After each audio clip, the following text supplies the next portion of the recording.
This is the start of a long-term project on the philosophy and history of Martin Heidegger.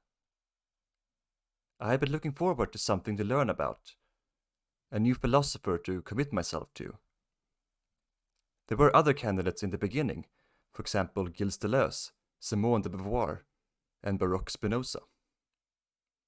They all had one or two things that made me curious, and I will probably read them at some point. But as soon as I began to learn about Martin Heidegger, then the pile of interesting things around this man grew larger and larger. From where I stand today, no one really seems more rewarding to learn about. The purpose of this video is to outline what it is exactly that I find so fascinating about Heidegger, and the questions that I have going into this project. Let me start by perhaps the least convincing reason to start reading Heidegger, which is that he is famously difficult to understand. Among all the great names in philosophy, there are two men that are described as particularly challenging to read, and those would be Hegel and Heidegger. Some would say that their books are nothing but incomprehensible nonsense, and the critics may argue that by writing in an intentionally obscure style, they hope to be perceived as profound. For me, the idea of reading a difficult book invokes a kind of excitement. A large part of it is, of course, the challenge, but there's also a great deal of curiosity.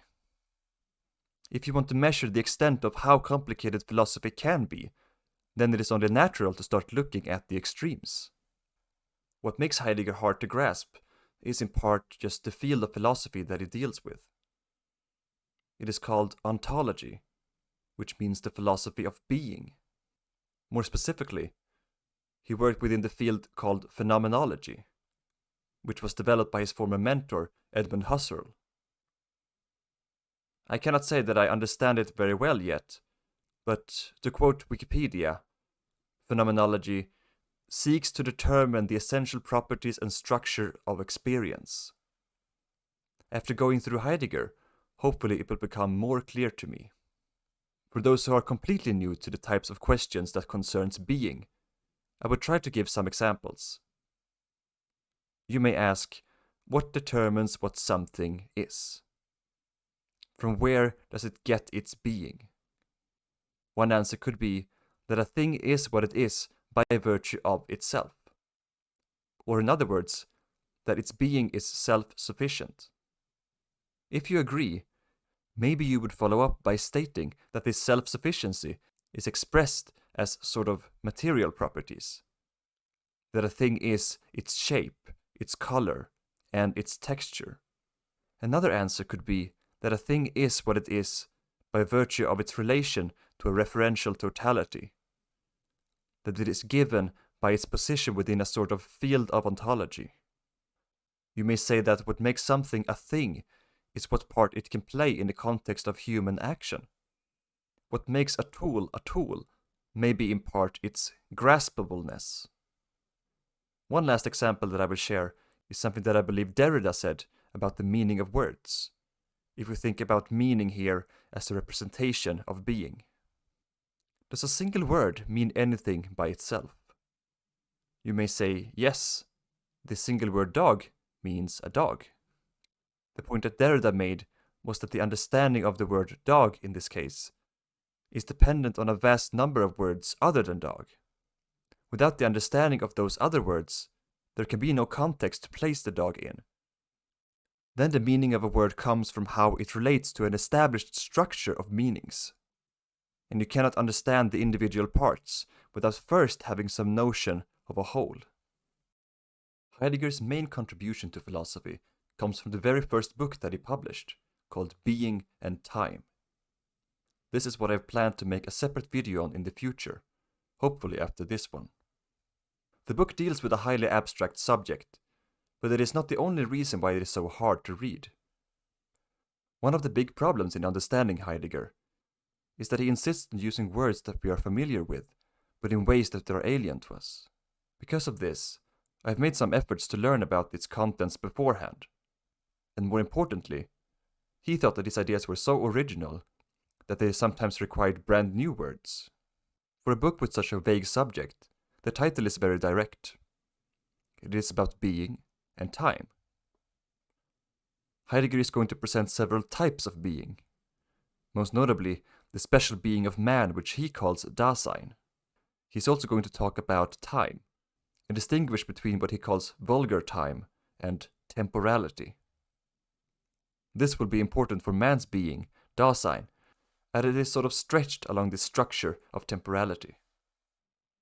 The usage of new words becomes a big problem when you want to translate Heidegger's work, because sometimes there are literally no exact translations. Even within the same language, different words have been used to refer to the same thing. It is therefore relevant to mention what specific sources that I've been using and will continue to rely on. First is the book A Guide to Heidegger's Being and Time by Magda King, which was originally published in 1964. Then the actual version of Being and Time that I've chosen is the English translation by Joanne Stambog. Additionally, I will be checking on the Stanford Encyclopedia of Philosophy, which is available online. I've also made use of a couple of video lectures here on YouTube by Hubert Dryfus and Sean Dorrance-Kelly, who are both respected academics on the subject of Heidegger. I will also mention a single lecture on Heidegger by John Vervaeke, whom I will come back to, and several comments that he has made on the subject, spread over multiple other videos. Lastly, I will recommend a video series from a channel called Absurd Being, which goes over being and time in a very systematic way that I think makes it much more approachable. There is another big issue with Heidegger that does not have to do with this philosophy directly. He lived in Germany during the 1940s, and at some point he joined the Nazi Party. If you're going to get into his philosophy, then this historical fact needs to be addressed. Two main questions that I have here. Firstly, that of his moral character, and secondly, what connections we can make between his involvement in the Nazi Party and the philosophy that he developed.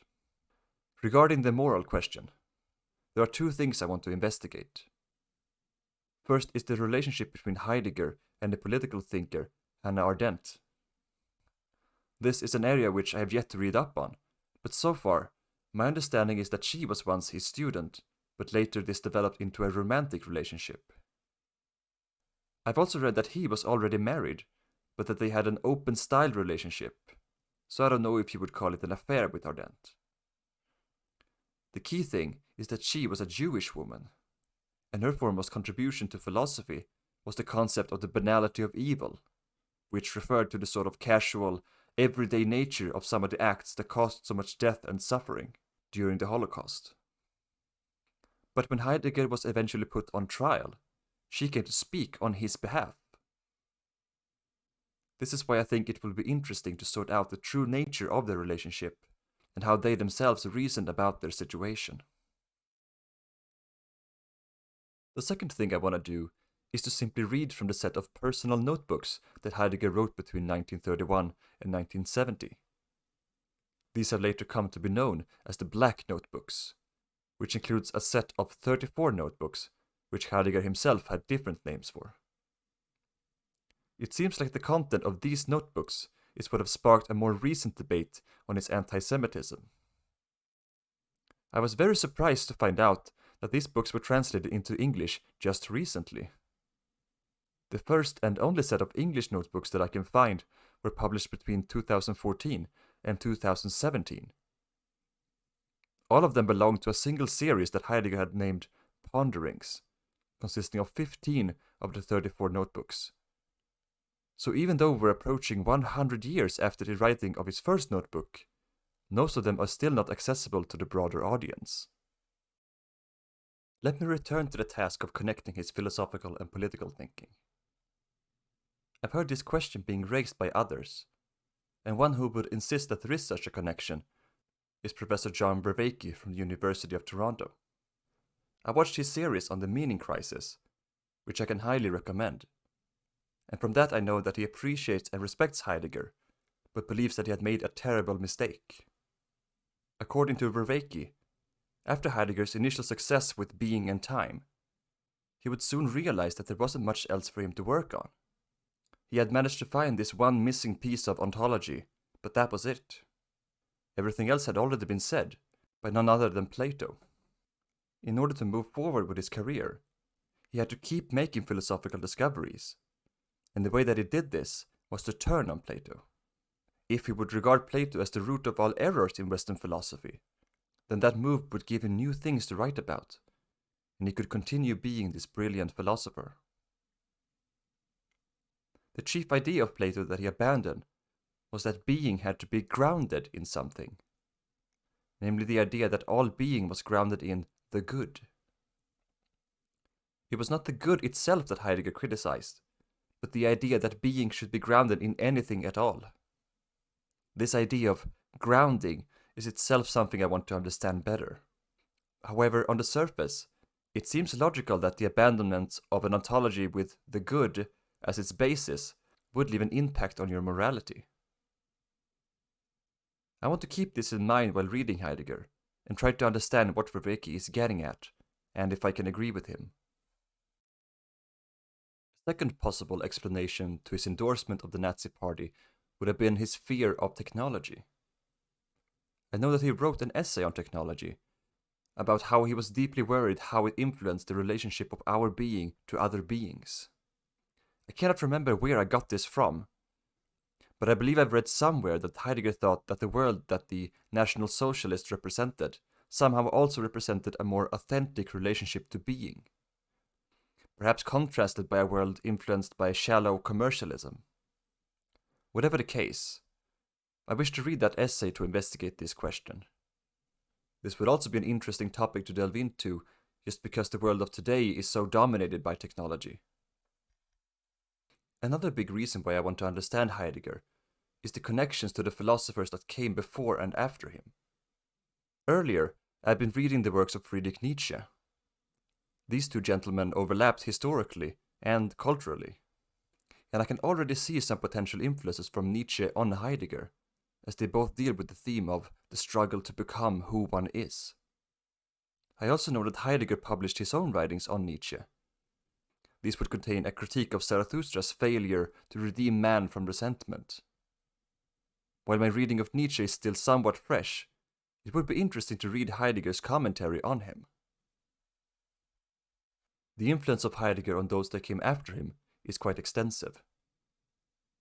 When reading about the development of philosophy during the 20th century, there was a sort of unofficial but widely recognized divide into analytic philosophy, represented by figures such as Bertrand Russell and Ludwig Wittgenstein, and continental philosophy, where Heidegger would fall under. I'm not saying that it was Heidegger that founded this entire branch of philosophy, but it seems to me like he was absolutely a crucial influence on many of the famous continental philosophers that came after him.